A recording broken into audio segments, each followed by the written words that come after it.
आज के सेशन में आप सभी का बहुत बहुत स्वागत, अभिनंदन एवं जोहार। तो चलिए आज के सेशन में हम महत्वपूर्ण वन लाइनर जीएस के बारे में अध्ययन करेंगे और वन लाइनर प्रश्न उत्तर के बारे में जानेंगे, जो सभी परीक्षाओं के लिए अति महत्वपूर्ण रहेंगे। तो बिना देर किए बढ़ते अपनी सेशन की ओर और तब तक आप सभी एक करके जुड़ जाइए और यूं ही अपना कमेंट बरकरार रखिए ताकि हमें भी पढ़ाने में रुचि आवे। तो चलिए बढ़ते हैं बुक 1 का वन लाइनर 5। सबसे पहला प्रश्न इसमें है, मानव रुधिर का पीएच मान कितना होता है। तो मानव रुधिर का पीएच मान जो है 7.4 होता है। सेकंड में देखते हैं, मानव शरीर में वे नियंत्रण केंद्र कहाँ है जो भूख, पानी संतुलन तथा शरीर के तापमान को विनियमित करते हैं। क्या करते हैं? विनियमित। तो हाइपोथैलेमस वह नियंत्रण केंद्र है जो भूख, पानी संतुलन तथा शरीर के तापमान को विनियमित करते हैं ना। नेक्स्ट बढ़ते हैं, श्वसन का नियंत्रण मस्तिष्क के किस भाग से किया जाता है। तो श्वसन का नियंत्रण जो है मस्तिष्क में मेडुला ऑब्लोंगेटा के द्वारा किया जाता है। तो मस्तिष्क में बहुत सारे भाग है, पार्ट्स में बांटा गया है ना। उसके आधार पे मेडुला ऑब्लोंगेटा जो है वो श्वसन का नियंत्रण की वही करता है। नेक्स्ट देखते हैं, कपोत दुग्ध कौन उत्पन्न करता है। तो पक्षी जो है कपोत दुग्ध उत्पन्न करता है। आगे देखते हैं, संकटग्रस्त प्रजातियों को किस रंग की डेटा बुक में दर्शाया जाता है। तो लाल रंग की डेटा होता है, उसमें संकटग्रस्त प्रजातियों को उस रंग की डेटा में वो डेटा बुक में शामिल करके लिखा जाता है उस नाम का कि यह प्रजाति जो है संकटग्रस्त स्थिति में आ चुका है। नेक्स्ट है, जीवाणु कोशिका में सूत्रकणिका की संख्या कितना है। जीवाणु कोशिका में सूत्रकणिका की संख्या 0 होती है। नेक्स्ट बढ़ते हैं, आबादी में जीनों के संग्रह को क्या कहते हैं। तो आबादी में जीनों के संग्रह को जीन मूल कहा जाता है।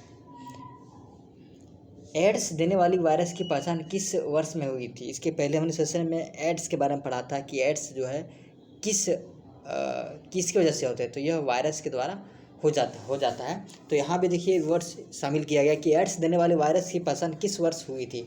तो इस वायरस की पहचान जो 1981 में जो है पहचान हुई थी, है ना, कि वायरस जो है एड्स का ही रूप है। पीलिया रोग किसके संक्रमण से होता है। तो हमने पिछले क्लास में वादा किया था कि आपको अलग अलग प्रकार के रोग कौन कौन से जो है वायरस से, बैक्टीरिया से, जीवाणु किससे होते हैं वो हम बताएंगे।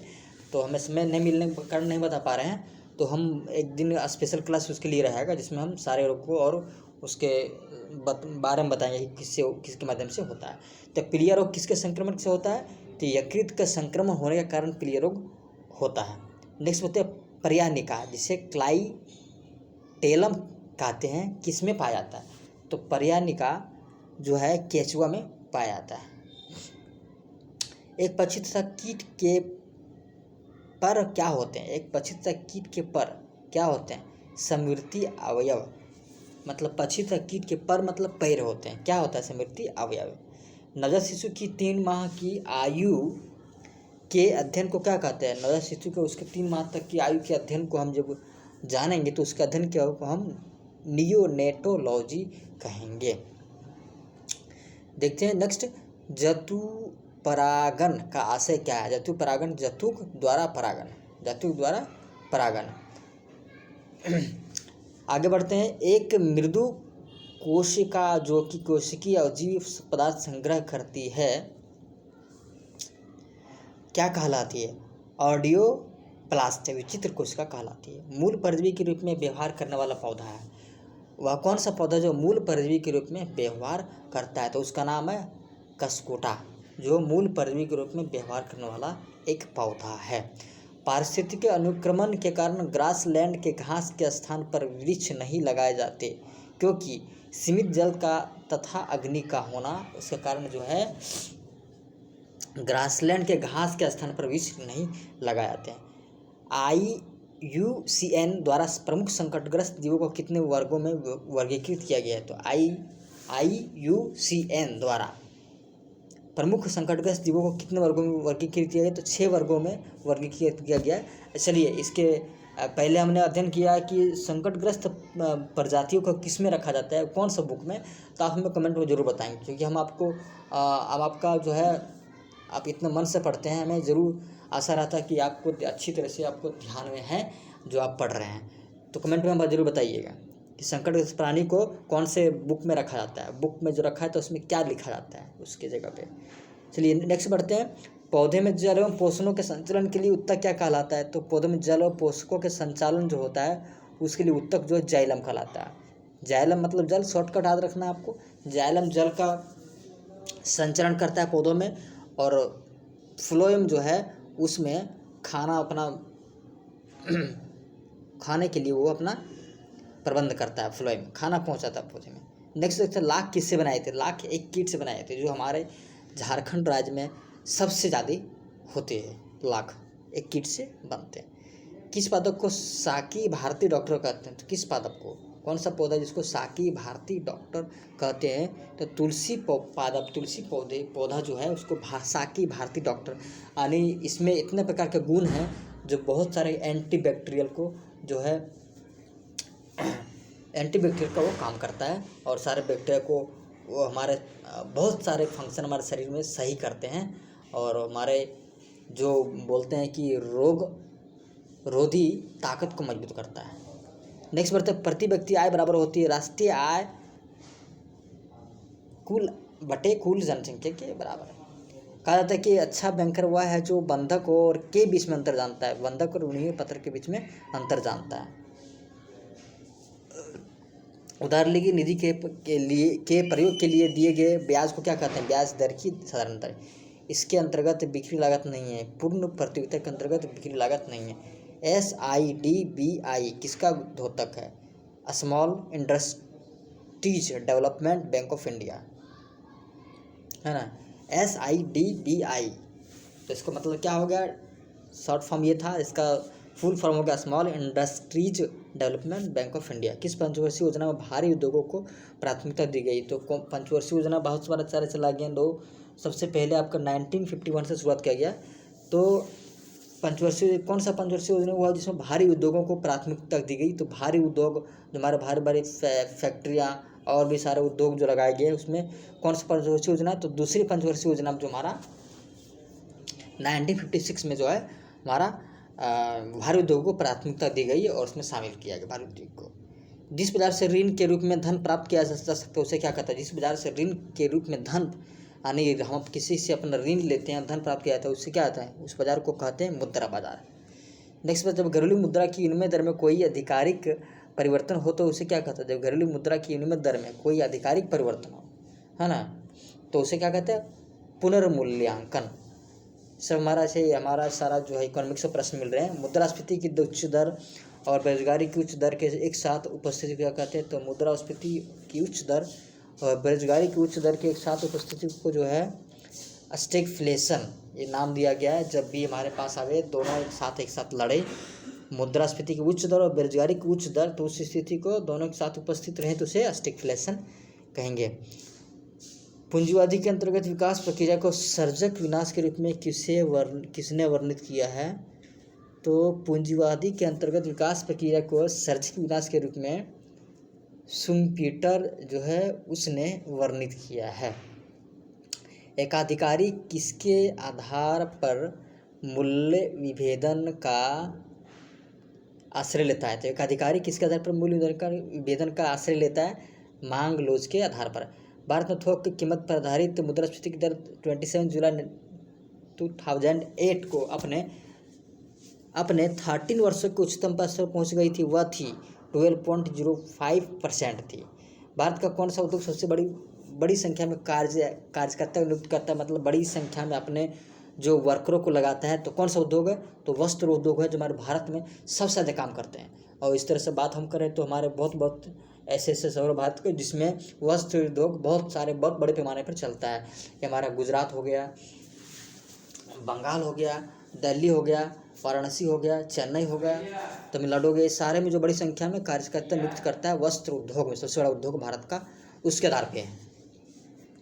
नेक्स्ट बात है, कीमत निर्धारण के सफल होने के लिए दोनों बाजारों में उत्पाद के लिए मांग की लोच होनी चाहिए, भिन्न होनी चाहिए।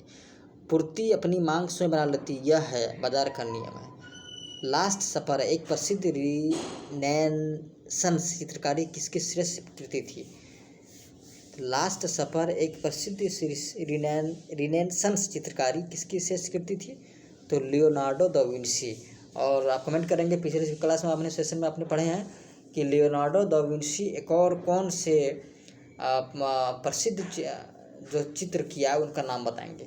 ठीक है, दो चीज प्रश्न का कमेंट में इंतजार रहेगा सभी का। कथकली शास्त्रीय नृत्य किस राज्य से, इसमें पहले पिछले पढ़ चुके हमने, केरल में है, उससे संबंध रखता है। गीत और नृत्य द्वारा अपनी जीविका उपार्जित करने वाली एक दक्षिण राजस्थानी जनजाति कौन सी है?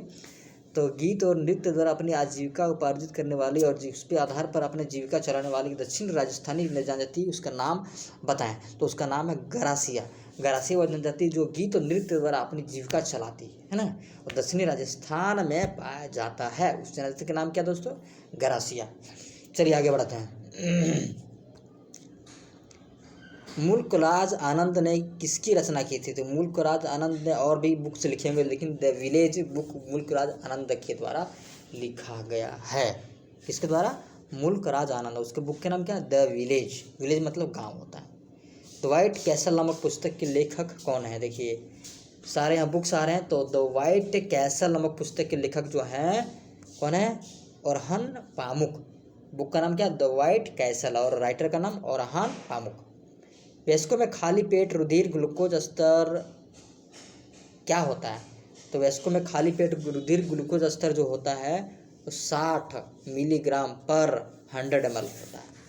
इस ग्रंथि शरीर में किस स्थान पर स्थित है? पीयूष ग्रंथि है मस्तिष्क के आधार में, मस्तिष्क के आधार में, हमारी मस्तिष्क के बीच बीच में स्थित होता है, उसे क्या बोलेंगे? पीयूष ग्रंथि। ठीक है, चलिए अपने पिछले सेशन में ग्रंथि के बारे में भी अध्ययन किया था, तो आपको ध्यान होगा तो हमें जरूर बताएंगे कि आपने उसके बारे में क्या अध्ययन किया था। ठीक है, देखते हैं असली का मेमोरी कितना मजबूत है। मानव मस्तिष्क का कौन सा अंग निगलने और उगलने का नियामक केंद्र है? तो मानव मस्तिष्क का वह केंद्र कौन सा अंग है जो निगलने और उगलने का नियामक केंद्र, वो कौन कार्य करता है? Medulla oblongata. वो अपने इसके पिछले भी पढ़ चुके हैं कि वह मेडुला ऑब्लोंगेटा के बारे में पढ़े हुए हैं आप लोग। ठीक है, तो उसके बारे में बताने का प्रयास करेंगे आप सभी कि मेडुला ऑब्लोंगेटा के बारे में क्या आपने पढ़ा। जो मानव मस्तिष्क का काम है वो अंग कौन सा अंग निगलने और उगलने का काम करता है? वो मस्तिष्क का ही भाग है जिसका नाम है मेडुला ऑब्लोंगेटा। जल में तैरने वाले पक्षियों में क्या विशेषता होती है? जलायुक्त पैर। पैर उसका किस प्रकार होता है? जलायुक्त पैर जो होता है उसका करना हुआ जल में तैर सकता है। खाद्य श्रृंखला में सबसे निचला स्तर है उत्पादक। सबसे निचला स्तर क्या है? उत्पादक।